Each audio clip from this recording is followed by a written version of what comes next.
En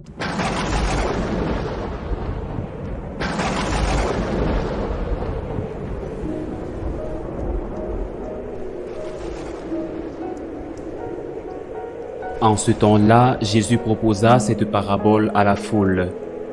Le royaume des cieux est comparable à un homme qui a semé du bon grain dans son champ. Or, pendant que les gens dormaient, son ennemi survint, il sema de l'ivraie au milieu du blé et s'en alla. Quand la tige poussa et produisit l'épi, alors l'ivraie apparut aussi. Les serviteurs du maître vinrent lui dire, « Seigneur, n'est-ce pas du bon grain que tu as semé dans ton champ? D'où vient donc qu'il y a de l'ivraie? » Il leur dit, « C'est un ennemi qui a fait cela. » Les serviteurs lui disent, « Alors veux-tu que nous allions l'enlever? » Il répond, « Non, de peur qu'en enlevant l'ivraie, vous n'arrachiez le blé en même temps. Laissez-les pousser ensemble jusqu'à la moisson, et au temps de la moisson, je dirai aux moissonneurs, enlevez d'abord l'ivraie, liez-la en botte pour la brûler. Quant au blé, rentrez-le dans mon grenier. » Il leur proposa une autre parabole. Le royaume des cieux est comparable à une graine de moutarde qu'un homme a semée dans son champ. C'est la plus petite de toutes les semences, mais quand elle a poussé, elle dépasse les autres plantes potagères et devient un arbre, si bien que les oiseaux du ciel font leur nid dans ses branches. Il leur dit une autre parabole. Le royaume des cieux est comparable à du levain qu'une femme enfuit dans 3 grandes mesures de farine jusqu'à ce que toute la pâte est levée. Tout cela, Jésus le dit à la foule en parabole, et il ne leur disait rien sans employer de parabole, accomplissant ainsi la parole du prophète. C'est en parabole que je parlerai, je proclamerai des choses cachées depuis les origines. Acclamons la parole de Dieu.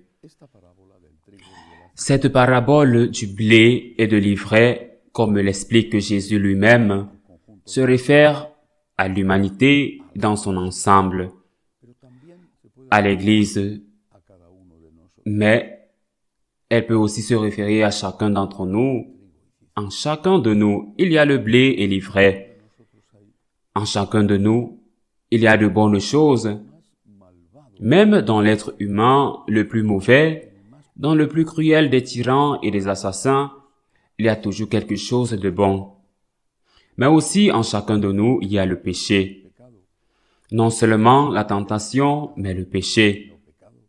Chacun de nous est un champ où Jésus a semé la bonne graine de l'amour qui porte du fruit, mais où le diable qui existe a semé la mauvaise graine de l'égoïsme, de la haine, de la vengeance et de la licence qui, elle aussi, porte du fruit.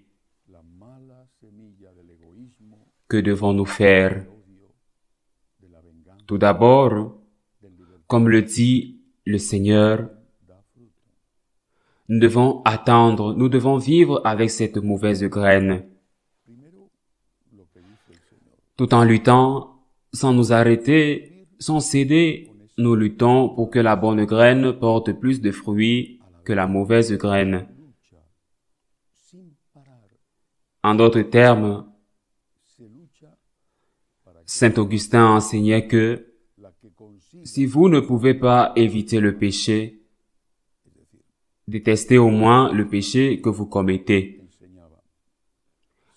En d'autres termes, si malheureusement vous commettez un péché, repentez-vous immédiatement. Ne vous trompez pas vous-même ou n'écoutez pas ceux qui veulent vous tromper. Repentez-vous immédiatement et demandez au Seigneur de vous pardonner, même en sachant que probablement, parce que vous avez acquis un vice, vous pécherez probablement à nouveau.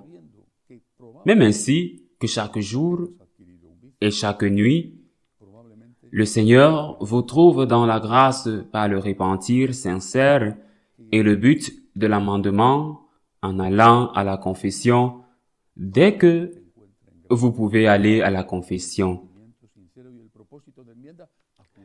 C'est cela, lutter en nous contre l'ivraie et permettre au blé de pousser et de ne pas être absorbé par l'ivraie. Le problème, ou disons le problème principal, pas le seul problème, c'est quand après avoir péché, on ne se répand pas. Quand après avoir péché, on ne ressent pas la douleur d'avoir offensé le Seigneur ou d'avoir offensé les personnes impliquées dans votre péché. Si vous vous relevez, si vous demandez pardon, le blé finira toujours par gagner et le temps de la moisson viendra et alors vous constaterez que le Seigneur vous a pardonné parce que vous lui avez demandé de vous pardonner. Regardons maintenant l'Église, un champ plein de blé et d'ivraie, parce que si chacun de nous, membres de l'Église, a du blé et de l'ivraie, quand nous nous réunissons tous, il y a du blé et de l'ivraie. Et puis, il y a des gens qui ont plus de blé que de l'ivraie, et il y a des gens qui ont plus d'ivraie que de blé. Et surtout, ces dernières décennies, il y a des gens qui refusent de voir l'ivraie, qui veulent transformer l'ivraie en blé, qui veulent changer les lois morales et dire que maintenant le mal n'est plus le mal. Ces gens sont envoyés par le diable, même s'ils ne le savent peut-être pas, mais ils sont envoyés par le diable. Ils sont les semeurs d'ivraie dans le champ de l'Église. Mais nous commettions et nous commettrions une très grave erreur si nous nous concentrions uniquement sur le mal qui malheureusement existe et est abondant. Mais combien de bonnes choses il y a non seulement dans le passé, dans cette Église triomphante qui est là, dans le ciel, mais dans le présent. Lorsque vous entendez des témoignages de laïcs malades, qui restent fidèles au Christ dans la douleur, de prêtres qui, dans des situations peu encourageantes, parce qu'il y a peu de paroissiens dans l'Église, parce que cette situation leur fait croire que leur sacrifice et leur consécration sont inutiles, étant donné qu'ils sont toujours en train de prêcher à quelques personnes âgées déjà converties ou qui devraient l'être. Et pourtant, ils restent fidèles, ils continuent à lutter, ils continuent à travailler, ils n'ont pas de grandes églises pleines, ils ne passent pas à la télévision, et pourtant ils sont là dans leur coin, souffrant parfois de difficultés économiques. Tout cela, c'est du blé dans l'église.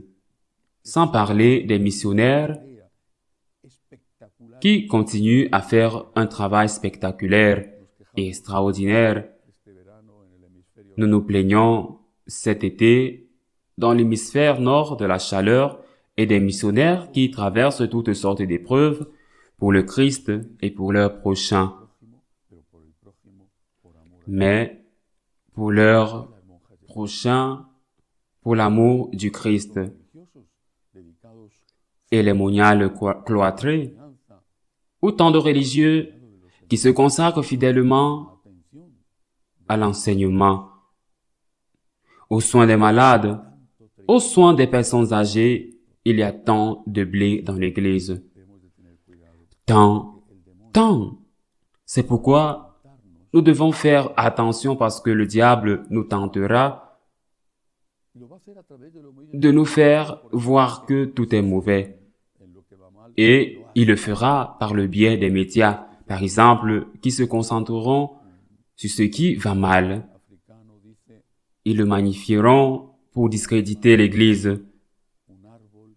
Un vieux proverbe africain dit, « Un arbre qui tombe dans une forêt fait plus de bruit que le reste des arbres, qui sont des centaines et qui poussent chaque jour sans faire de bruit. »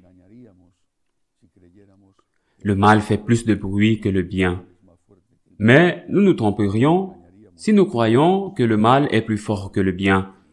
Nous nous tromperions si nous croyons qu'il y a plus de mal que de bien.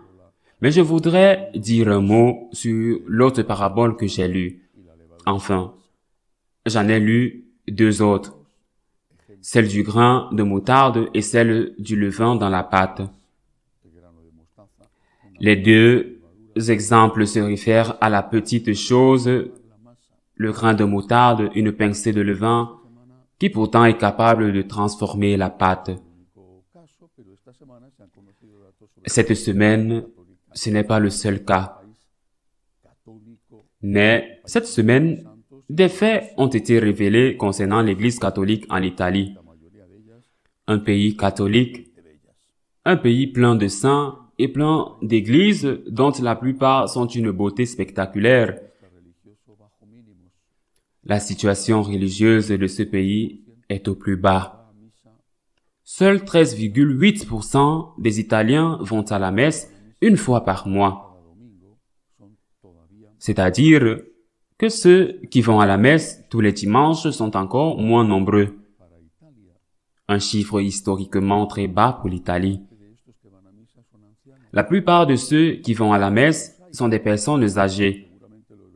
Il y a des jeunes, il y en a, et nous les verrons certainement dans quelques jours aux Journées mondiales de la jeunesse à Lisbonne. Il y a des jeunes, mais ils sont une petite minorité et le fait d'être une minorité fait peur à beaucoup d'entre eux. Et leur fait tellement peur qu'ils pensent à tort qu'il faut changer cela en faisant des soldes comme le font les magasins. Des soldes à la fin de la saison, l'hiver est terminé. Il vaut mieux faire des soldes sur ces vêtements plutôt que de les mettre dans les entrepôts.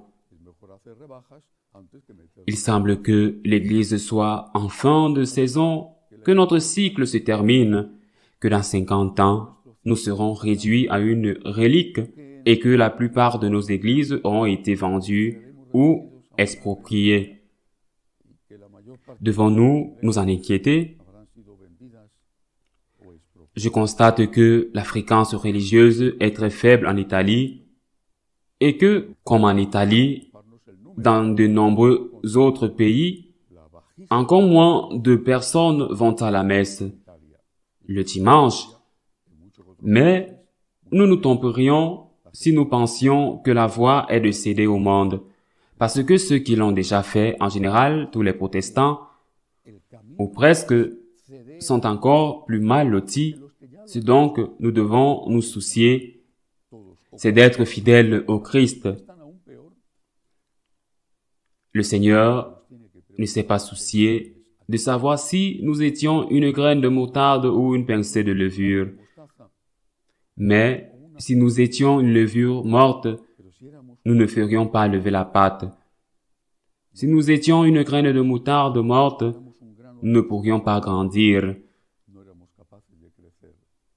Le Seigneur n'était pas préoccupé par le fait qu'il était très minoritaire, mais il était très préoccupé par le fait que nous ne pourrions pas faire lever la pâte. Dans une autre parabole, il a dit, « Vous êtes le sel de la terre, et le sel, comme tout le monde le sait, ou ne le prend pas. Ceux qui ont une tension artérielle élevée, ou juste une pincée suffit, vous êtes le sel de la terre. Juste un petit peu suffit. Je suis le sel de la terre, mais si le sel devient fade, insipide, il n'est bon qu'à être jeté dans la rue et piétiné par des hommes. Et c'est ce que font les hommes. Nous devons et devenons insipides, fades. Nous sommes morts et les gens ne veulent pas voir une autre chose morte. Ne nous inquiétons pas d'être une minorité. Inquiétons-nous beaucoup d'être fidèles et laissons Dieu transformer notre champ pour donner au centuple. Si nous ne pouvons pas éviter de pécher, détestons au moins le péché et demandons à Dieu de nous pardonner pour cela. Ainsi soit-il.